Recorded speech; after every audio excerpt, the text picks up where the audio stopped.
The lasagna was still warm in my hands as I climbed the front steps of my parents' house. Sunday dinner had been a tradition since I was old enough to remember, and even though I now lived 40 minutes away and worked 60-hour weeks, I never missed it. The familiar scent of Mom's garlic bread wafted through the screen door, mixing with the sound of muffled voices from inside. I was about to knock when I heard my name. Sophie won't be a problem. She never says no to family. That was my father's voice coming from the kitchen. I froze, my hand suspended inches from the door. But 300,000? That's insane. How did you even? My mother's voice was strained, worried in a way I rarely heard. It doesn't matter how. That was Nathan, my older brother. His tone was defensive, sharp. What matters is that I need it handled before they start the legal proceedings. You said you'd help. We will, Dad said firmly. Your sister's got that promotion, remember? Senior financial analyst at that big firm downtown. She's probably making, what, $150,000 a year now? More, Nathan said. She mentioned something about bonuses. My stomach turned to ice. The lasagna dish suddenly felt like it weighed 100 pounds. We'll tell her it's for the house, Mom said, and I could hear her rationalizing already. That tone she used when she was convincing herself something wrong was actually right. Say we need repairs for the roof, the foundation. Maybe 30,000 at first, then medical bills. I'll say I need some procedures. We can spread it out over a few months. She'll give it, Dad agreed. She always does. Remember when Nathan needed that business loan 5 years ago? 20,000, no questions asked. Never even asked for it back when the business failed. That's because Sophie doesn't understand how the real world works, Nathan said, and I could practically hear his smirk. She still thinks family means something. It's almost sad. Don't talk about your sister that way, Mom said, but it was weak, perfunctory. I'm just saying, she's always been naive. Remember when she gave you guys her entire signing bonus to help with the mortgage? $40,000 just handed over. Who does that? A good daughter, Dad said, but there was something in his tone that made it sound like he was saying a foolish daughter. Exactly. So we'll milk this. Take care of my debt, maybe have some left over for that vacation house you've been wanting. Sophie won't even realize what's happening. We'll space out the requests, make each one sound desperate. She can't say no when Mom cries. I don't like lying to her, Mom said quietly. It's not lying, Nathan countered. We're family. Her money is family money. Besides, she doesn't have kids, doesn't have a husband. What's she spending it on anyway? That stupid apartment downtown. The one she worked her ass off to afford. I thought bitterly, my hands shaking. She'll be fine, Dad said with finality. Sophie's always been fine. That's what she does. She handles things. And we need this handled. Nathan, you're sure there's no other way? Unless you want me in federal prison for tax evasion and fraud, no. This is it. My lawyer says if I can pay it back before the audit goes deeper, they'll probably let it go with penalties. Tax evasion. Fraud. My successful brother, the one with the Mercedes and the McMansion, the one my parents bragged about at every family gathering, was a criminal, and they were planning to make me pay for it. We'll start next week, Mom said. After dinner today, I'll mention the roof. Plant the seed. Make it good, Nathan said. Cry if you have to. Sophie turns into pudding when you cry. I backed away from the door slowly, silently, my whole body trembling. The lasagna dish slipped slightly in my sweaty palms. But I caught it. Couldn't drop it. Couldn't make a sound. Couldn't let them know I'd heard everything. My car was parked on the street, and I made it there on legs that felt like jelly. I sat in the driver's seat, the lasagna growing cold on my lap, and tried to process what I'd just heard. My family, the people I'd sacrificed everything for, were planning to con me, to manipulate me, to use my love for them as a weapon against me. The $40,000 signing bonus I'd given them. I'd lived on ramen for a year to build back my savings. The $20,000 for Nathan's business. I'd canceled the vacation I'd been planning for 3 years. Every time they needed money, I'd given it without question, thinking I was being a good daughter, a good sister. And they saw me as a mark, a knave fool to be exploited. My phone buzzed. A text from Mom. Where are you, sweetie? Dinner's ready. I stared at it for a long moment, then typed back, sorry, got called into work. Emergency audit. Rain check. 3 dots appeared immediately. Oh no. But we have something important to discuss. Can it wait? The roof. She was going to start with the roof, just like I planned. Sorry, Mom. Boss says it's urgent. Love you. I drove home in a daze, the lasagna still on the passenger seat like evidence of my old life. The life where I believed my family loved me, not just my bank account. By the time I reached my apartment, a plan was already forming in my mind. They wanted to play games. Fine, but they'd chosen the wrong mark. That night, I sat at my computer and began moving money. Every savings account, every investment, every liquid asset. I transferred all of it to new accounts they didn't know about. Then I called my bank and put fraud alerts on everything, changed all my passwords, set up two-factor authentication. My phone rang constantly. Mom, Dad, Nathan. I let them all go to voicemail. Monday morning, I walked into my boss's office and asked for a meeting. Karen Richards was a sharp woman in her 50s who'd built her career on reading people and situations. I need some advice, I said, closing the door behind me. Personal, not professional, but it might affect my work. She leaned back in her chair, studying me. Go on. I told her everything. The overheard conversation, the pattern of financial exploitation, Nathan's legal troubles. She listened without interrupting, her expression growing darker with each detail.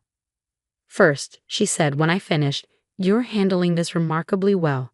Most people would be a mess. Second, you need a lawyer. Not for you, for protection against what they might try. Third, and this is important, you need to document everything. Every request for money, every transaction, every communication. I've already started, I said, showing her the spreadsheet I'd begun. 5 years of financial hemorrhaging, all laid out in black and white. Nearly $200,000, gone. Karen whistled low. Sophie, I'm going to give you some advice that's probably overstepping, but I think you need to hear it. Your family is not your responsibility. Their debts, their crimes, their choices, none of that is on you. I know, I said, though I wasn't sure I believed it yet.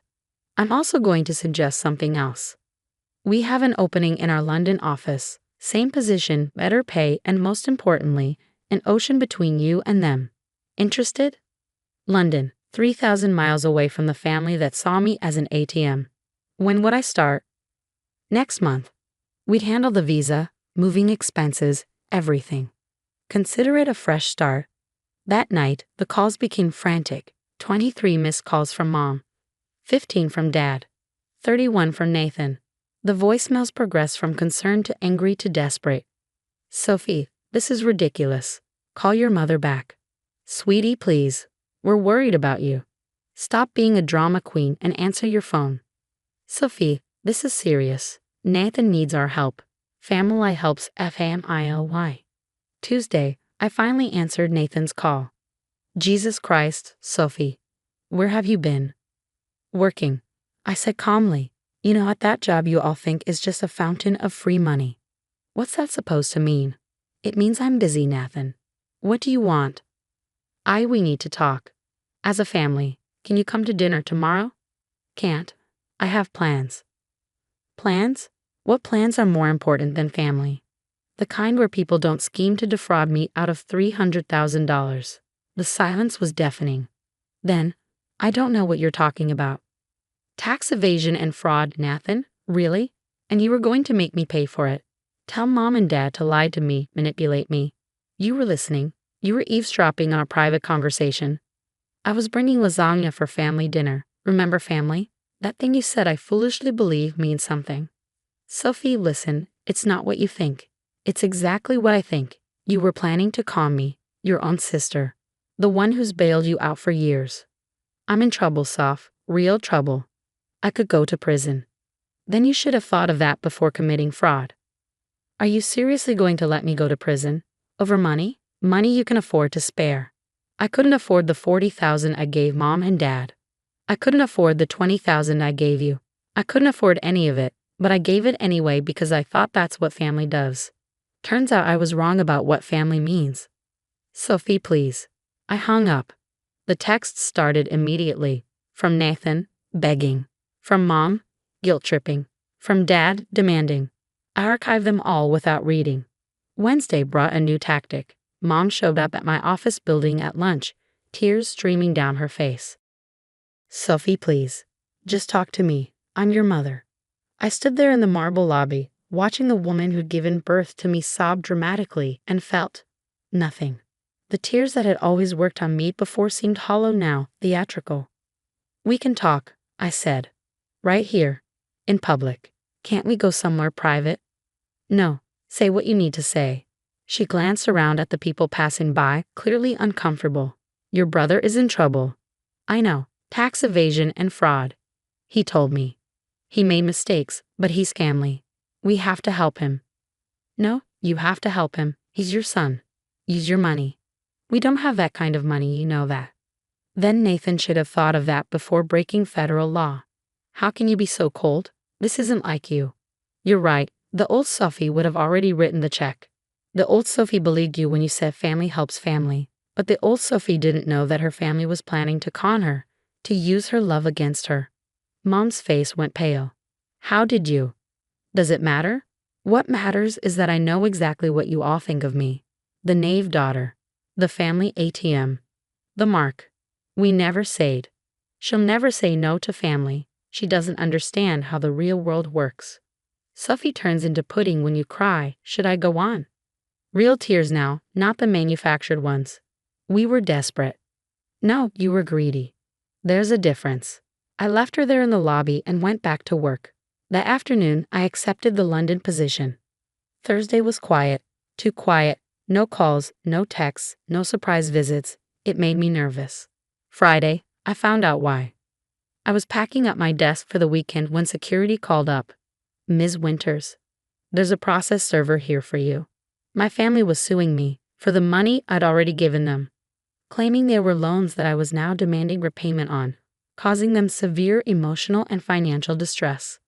I looked at the papers, then laughed. Actually laughed. They were trying to legally force me to give them money by claiming I was forcing them to give me money. It was so absurd, so desperately pathetic, that I couldn't even be angry. I called the lawyer Karen had recommended. "They have no case," she said after I'd emailed her the documents. "No written agreements, no documentation. This is harassment, plain and simple. We'll countersue if you want." "No," I said. "I don't want their money. I just want them gone." That weekend, I started packing, not just for London, but for a new life. One where love wasn't transactional, where family meant more than shared DNA, where I wasn't valued solely for my bank account. Nathan called one last time from a number I didn't recognize. "You're really going to let me go to prison?" "I'm not letting you do anything, Nathan. You're going to prison because you committed crimes. That's called consequences." I could lose everything. I've already lost everything. My family, my trust, my faith in the people who were supposed to love me. But you know what? It's liberating.